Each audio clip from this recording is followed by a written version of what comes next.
dan kemudian mantan presiden, seharusnya dibuat dalam undang-undang itu menjadi apa? Bahwa tidak bisa juga cawe-cawe lagi karena dia sudah guru bangsa.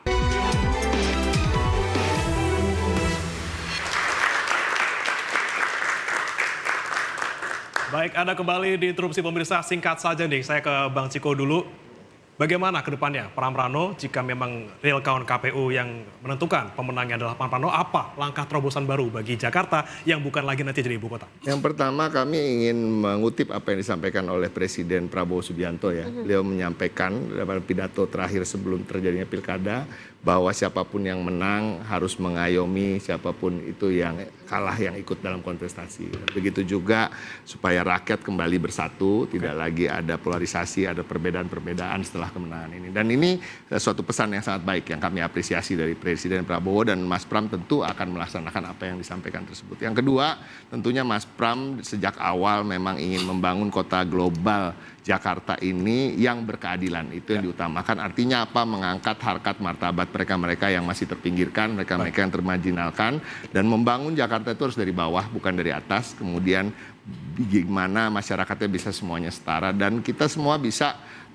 menikmati apa yang dinikmati oleh semua orang, dan jadi ada kesetaraan di sana, dan ini yang akan diperjuangkan terus oleh Mas Pram dan Bang Dul sesuai dengan janji ketika kampanye. Oke, kami tunggu ya Bang Ciko ya nanti ya. Oke, saya ke Bung Andi. Bung Andi, ini kan meski masih kita nantikan nanti 15 Desember, tapi kalau satu putaran dari Demokrat sendiri masih solid dengan koalisi yang sekarang? Oh, tentu saja kita koalisi ini tetap jalan, karena kan kita juga memenangkan kalau tadi beberapa hampir semua di Jawa sudah kita menangkan kecuali DKI Jakarta. Tapi kalau satu putaran ya kita ucapkan selamat. Itu sesuatu yang wajib dilakukan di dalam kompetisi politik. Kalau siap kalah dan siap menang. Tapi kan kita masih berharap bahwa bisa terjadi 2 putaran. Karena margin errornya memang masih tipis sekali. Dan kalau itu bisa 2 putaran, maka ada kesempatan untuk tim Ridho ini membuat strategi baru untuk bagaimana supaya orang-orang yang tidak memilih ini bisa datang ke TPS. Kalau bisa saja bisa kita naikkan menjadi 70%, apalagi kalau tinggal 2 kan pasti agak seru juga. Perbedaan pandangan dan kemudian alternatif kebijakan yang diajukan. Nah, harapan kita kalau 2 putaran, maka ini ada kesempatan, masih ada kesempatan untuk memenangkan kompetisi politik, dan tim Ridho kita tunggu saja sampai hitung manual ini oleh KPUD bisa diselesaikan. Oke, masih ada harapan ya, masih ada harapan. Baik, terakhir Bung Emrus silakan. Baik, saya pikir ada suatu hal yang saya catat tadi dari saran dari Bang Andi tadi bahwa ada suatu strategi gitu ya. Artinya saya kira suatu hal yang bagus. Justru sekaligus membuktikan bahwa di tim partai mereka Indonesia, tim pendukung Ridwan Kamil gitu ya, menunjukkan bahwa mereka tidak kerjasama. Kenapa tidak Bung Andi diajak? SBY menang karena Bung Andi kan dulu kan di awal-awal Bang. Saya tahu, saya ikuti. Jadi ada suatu pemecahan, ada suatu faksi di situ. Faksi ini. Harusnya Bung Andi dipanggil itu untuk memperbaiki strateginya. Nah, dengan penjelasan ini saya melihat mereka tidak kompak itu. Ya. Baru yang berikutnya adalah saya mau tanggapi bahwa kalau kita lihat perlu sebagai closing statement saya dibuat undang-undang tentang jabatan presiden.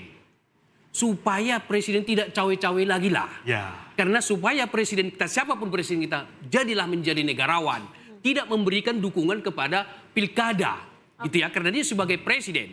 Jadi jangan turun menjadi downgrade dirinya menjadi katakanlah politik daerah. Dan kemudian mantan presiden seharusnya dibuat dalam undang-undang itu.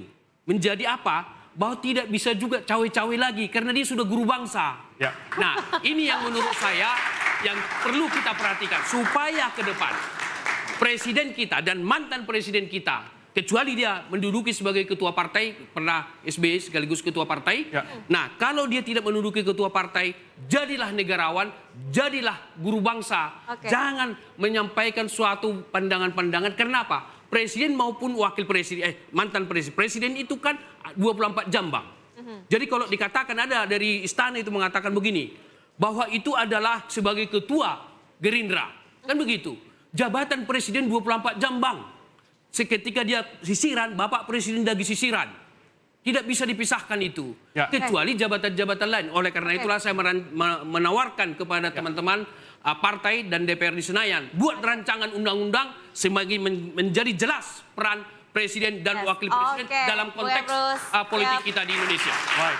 Oke, terakhir closing statement-nya. Bung Mas Duri silakan dari Poltreking. Ya, baik.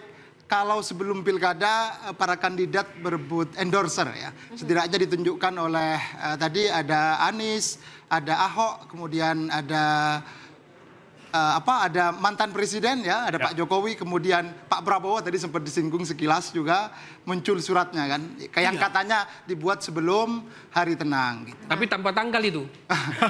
Jadi kalau sebelumnya berebut endorser, setelah pilkada di Jakarta ini berebut margin of error gitu. Jadi berebut MOE.